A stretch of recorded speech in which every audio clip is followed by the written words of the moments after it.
For more on the potential threat of a Russian invasion of Ukraine, let's bring in ABC News contributor and retired General Robert Abrams, who commanded U.S. forces in Korea. General Abrams, thanks so much for your time.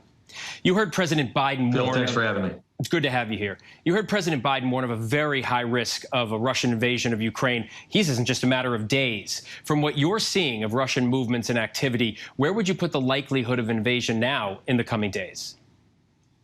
Phil, I think the easiest way to say it is that Russia has all the pieces in place right now, today.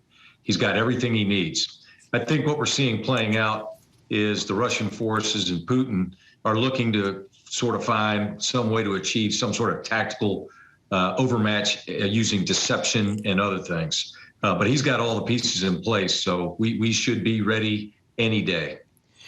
And I know it's really impossible to get into anyone's head, Vladimir Putin included, but how real do you think this threat is? I mean, we've been talking for days about a potential bluff to try to force Ukraine and the West to give him security guarantees he's been looking for, most likely and most important for him, for Ukraine not joining NATO. Is this a bluff or not?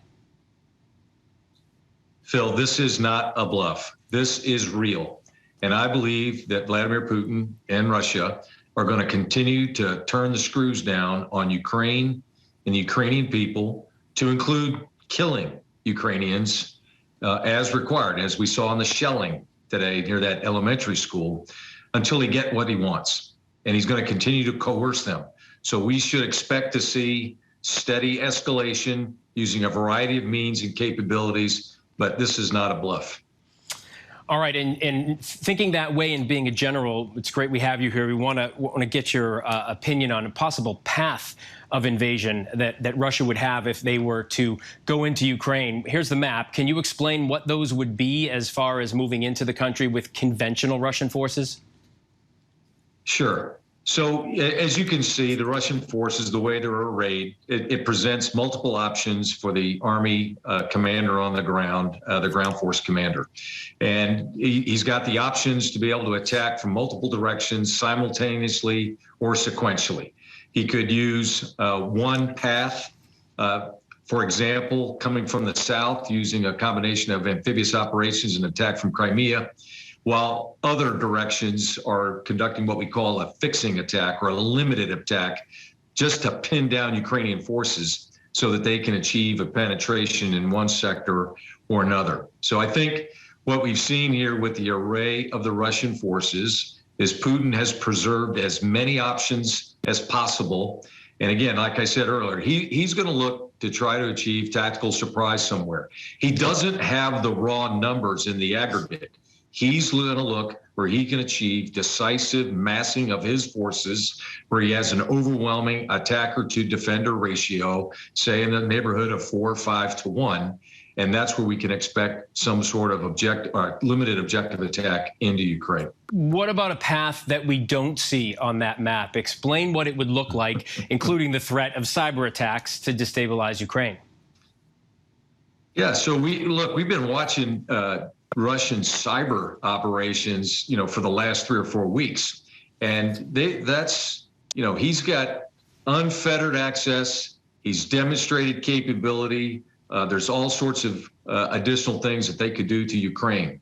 I think one big thing that's missing, well, there's a couple of big things missing from those maps, so it's hard to visualize for your listeners. But one of them is the use of Russian special forces, Spetsnaz. So these are highly trained. This is the cream of their crop. They're very, very good at what they do. So we could see potentially a Spetsnaz insertion under cover of darkness into key cities like Kiev, under the cover of darkness, and a limited cyber attack that took out the power grid, aided by Russian agents already on the ground to attack key infrastructure.